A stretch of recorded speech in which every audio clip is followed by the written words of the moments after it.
This is a reading from the poem of the Man God by Maria Valtorta, Volume 3, Episode 295, Going to Aera, 6th of October 1945.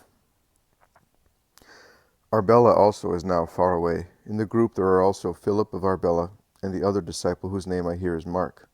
The road is muddy because of the heavy rain. The sky is overcast. A little river, but quite worthy of this name, crosses the road to Aera.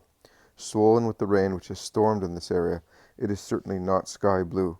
It is reddish yellow, as if the water had been flowing through ferrous ground. The weather is now bad. You did the right thing in sending the women away. It is no longer the season for them to be on the roads, states James sententiously. And Simon the Zealot, who is always calm in his devotion to the Master, proclaims, "Everything he does, the Master does well. He is not dull like us. He sees and arranges everything for the best, and more to our behalf than to his own." John, who is happy to be beside him, looks up at him with a smiling face and exclaims, "You are the dearest and best master the earth ever had, has, or will have, besides being the most holy." Those Pharisees, what a disappointment! Also the bad weather has helped to convince them that John of Endor was not there. But why are they so hostile to him? Asks Sir Mastius, who is very fond of John of Endor. Jesus replies, "Their hatred is not against him or because of him. He is an implement which they maneuver against me." Philip of Arbella says, "Well, the rain has more than convinced them that it was useless to wait for and suspect John of Endor. Long live the rain. It served also to keep you in my house for 5 days. I wonder how worried those at Aera are. It is surprising that my brother has not come to meet us," says Andrew. "Meet us? He will be following us," remarks Matthew. "No, he was taking the road along the lake, because he was going from Gadara to the lake, and by boat to Bethsaida to see his wife, and tell her that the boy is at Nazareth, and that he will be soon going back. From Bethsaida through Meron he will take the road to Damascus for a little while, and then the road to Aera. He is certainly at Aera." There is silence. Then John says, smiling, "But that little old woman, Lord, I thought that you were going to grant her the joy of dying on your chest, as you did with Saul of Kerioth," remarks Simon Zealot. "I have loved her even more, because I will wait to call her to me when the Christ is about to open the gates of heaven. The little mother will not have to wait long for me. She now lives with her remembrance, and with the assistance of your father, Philip. Her life will not be so sad. I bless you and your relatives once again." John's joy is darkened by a cloud thicker than the ones in the sky. Jesus notices it and asks, "Are you not glad that the old woman will soon be coming to paradise?" "Yes, but I am not, as it means that you will be going." "Why die, Lord?" "Those who are born of woman die. Will you have her only?" "Oh no, how joyfully will those proceed whom I save as God, and whom I loved as man." They cross two more little rivers, one close to the other. It is beginning to rain on the flat region which stretches in front of the pilgrims after they have climbed the hills at the junction with the road, which follows a valley and runs northwards. A mighty mountain chain appears to the north, or rather to the northwest, but more north than west, with many clouds piling on the mountain tops, forming almost unreal new tops to the real ones, covered with woods on the sides, and with snow on the peaks. But the chain is very far away. "There is water down there, and snow up there. That is the chain of the Hermon. It has covered its summit with a large white blanket. If there is sunshine at Aera, you will see how beautiful it looks when the sun tinges the high peak with pink," says Timaeus, who is urged by the love for his fatherland to praise the beauty of the country. "But it is raining now. Is Aera still far?" asks Matthew. "Yes, very. We shall not be there until this evening." "In that case, may God save us from aches and pains," concludes Matthew, who is not very keen on walking in such weather. They are all wrapped up in their mantles, under which they hold their traveling packs to protect them from dampness, so that they may change their clothes on arrival, as the ones they are wearing are dripping wet, and the bottom parts are heavy with mud. Jesus is ahead of them, engrossed in thought. The others are nibbling at their pieces of bread, and John says jokingly, "There is no need to look for fountains to quench our thirst. It is enough to hold our heads back and open our mouths, and the angels will give us water." Hermastius, who, being young, is like Philip of Arbella, and John, so lucky as to take everything humorously, says, "Simon of Jonah was complaining of the camels, but I would rather be on one of those towers shaken by an earthquake than in this mud. What do you think?" And John, "I say that I am comfortable everywhere, providing Jesus is there." The three young men go on talking incessantly. The four older ones quicken their steps and reach Jesus. The remaining couple, that is Timaeus and Mark, follow the rest, speaking. Master, Judas of Simon will be at Aera, says Andrew. Of course. And Thomas, Nathanael, and Philip will be with him. Master, I will regret these peaceful days, says James with a sigh. You must not say that, James. I know, but I cannot help it, and he draws another deep sigh. There will be also Simon Peter with my brothers. Does that not make you happy? It does very much, Master. Why is Judas of Simon so different from us? Why do rain and sunshine, warm and cold, light and darkness alternate? Because it is not possible to have the same situation all the time. Life would come to an end on the earth. Quite right, James. Yes, but that has got nothing to do with Judas. Tell me, why are all the stars not like the sun? That is huge, warm, beautiful, mighty. Because the earth would go on fire with so much heat.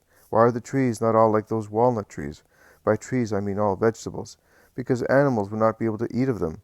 Well, why are they not all like grass? Because we would have no wood to light fires, to build houses, to make tools, carts, boats, furniture. Why are the birds not all eagles, and the animals are not all elephants or camels? We would be in a mess if it were so. So do you think that such varieties are a good thing? Undoubtedly. So you think, why, according to you, did God make them? To give us all possible help. So for a good purpose. Are you sure? As I am sure that I am now alive. Well, if you consider that it is right that there should be different kinds of animals, vegetables, and stars, why do you expect all men to be alike?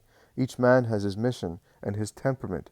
Do you think that the infinite variety of species is a sign of the power or powerlessness of the Creator? Of his power. One species enhances another. Very well. Judas also serves the same purpose, as you do with your companions, and your companions with you. You have 32 teeth in your mouth, and if you examine them carefully, you will see that one is quite different from another, not only in their 3 basic groups, but each individually in its group. And consider their task when you eat. You will see that also those which seem of little use, and to be doing little work, are instead the ones which fulfill the first task of breaking the bread, and conveying it to others which crunch it, then pass it to others which turn it into soft pulp. Is it not so? You think that Judas does nothing or does wrong. I remind you that he evangelized southern Judea very well, and, as you said yourself, he is very tactful with Pharisees.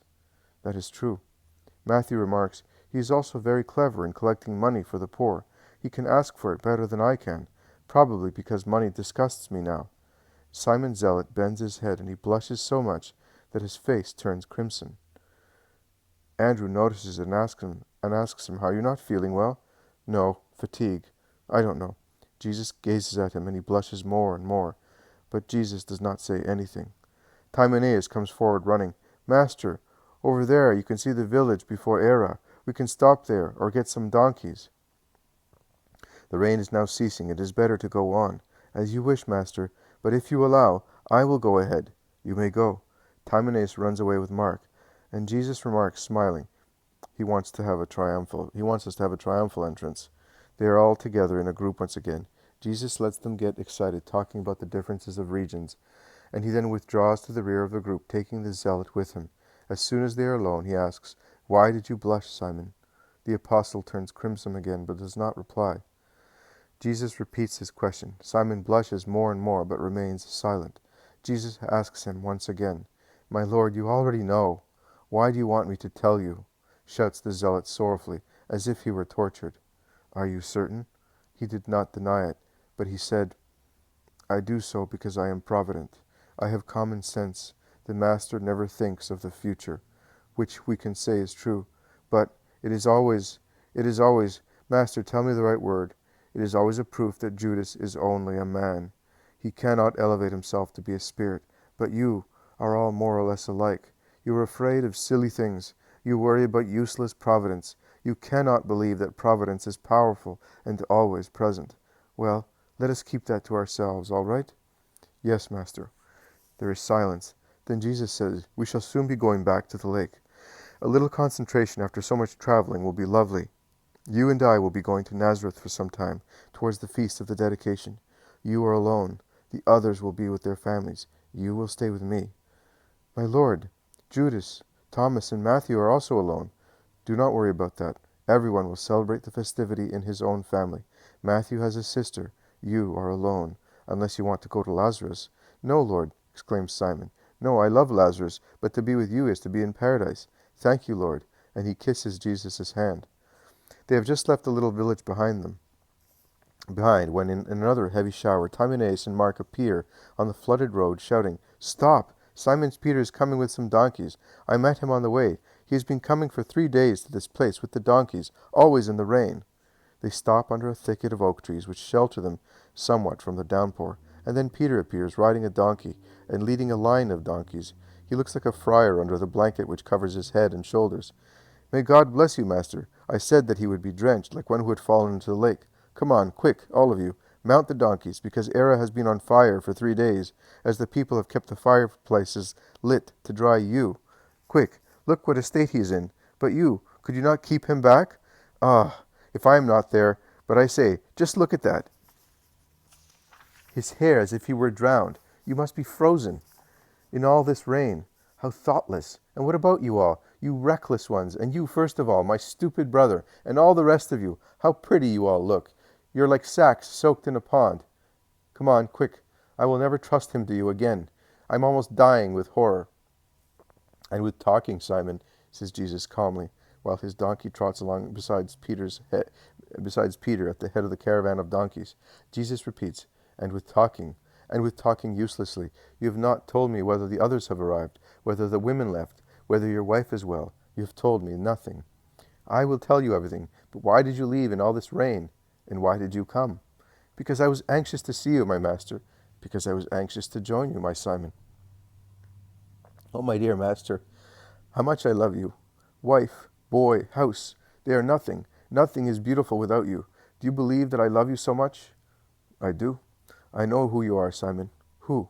"A big boy, full of little faults, under which so many lovely qualities are buried. But one is not buried, and that is your honesty in everything." "Well, who was there at Aera?" "Your brother Judas, and James, Judas of Kerioth, with the others. Judas seems to have done a lot of good. Everybody praises him." "Did he ask you any questions?" "Oh, so many. I did not reply to any of them. I said that I did not know anything. In fact, what do I know, except that I took the women as far as Gadara? You know, I did not tell him anything about John of Endor. He thinks that John is with you. You ought to tell the others." "No. Like you, they do not know where John is. There is no point in saying anything else." "But all these donkeys, for 3 days. What an expense. And the poor?" "The poor. Judas has loads of money, and he sees to them. The donkeys cost me nothing. The people of Aera would have given me 1,000 for you, without any charge. I had to raise my voice against them to avoid coming here with an army of donkeys." "Timaeus is right. Everybody believes in you here. They are better than we are." And he sighs. "Simon, Simon, in Transjordan they honored us. A galley slave, some heathen women, prostitutes, women gave you a lesson in perfection. Remember that, Simon of Jonah, always." "I will try, Lord. Here are the first people from Aera. Look how many. There is the mother of Timaeus. There are your brothers among the crowds. There are the disciples whom you sent ahead of those who came with Judas of Kerioth. And there is the richest man in Aera with his servants. He wanted you to stay in his house, but Timaeus' mother asserted her rights, and you will be staying with her. Look, look, they are irritated because the rain is putting out their torches. There are many sick people, you know. They remained in town near the gates to see you at once. A man who owns a timber store sheltered them under the sheds. The poor people have been there for 3 days since we arrived, and we were surprised that you were not here." The shouts of the crowds prevent Peter from going on speaking, so he becomes quiet, riding beside Jesus like an equerry. The crowds, whom they have now reached, part, and Jesus passes through them on his little donkey, blessing them unceasingly. They enter the town. "To the sick people at once," says Jesus. He pays no attention to the protestations of those who would like to take him into their houses to give him food and warmth, lest he might suffer too much. "They suffer more than I do," he replies. They turn right, and there is the rustic enclosure of the timber store. The door is wide open, and complaining lamentations can be heard through it. "Jesus, Son of David, have mercy on us." It is an imploring chorus, as unchanging as a litany. Voices of children, of women, of men, of old people. They are as sad as the bleating of suffering lambs, as melancholy as the voices of dying mothers, as dejected as the voices of those who have but one hope left, as trembling as the voices of those who can but weep. Jesus enters the enclosure. He stands up as much as he can in the stirrups, and with his right hand up, he says with his powerful voice, "To all those who believe in me, health and blessing." He sits in the saddle once again, and is about to go back to the road, but the crowds press him, and the cured people throng round him. And in the light of the torches, which burn in the shelter of the sheds and illuminate the twilight, the crowds can be seen acclaiming the Lord in a frenzy of joy. And the Lord disappears in a flowery collection of cured children, whom mothers have put on his arms, on his lap, and even on the neck of the little donkey, holding them so that they might not fall. Jesus' arms are full of them, as if they were flowers, and he smiles happily, kissing them, as he cannot bless them, since his arms are engaged in supporting them. The children are then taken away, and it is the turn of the old people, who have also been cured, and are now weeping out of joy. They kiss his mantle, and are followed by the men and women. It is dark when he can enter Timenaeus' house, and rest near the fire, wearing dry clothes.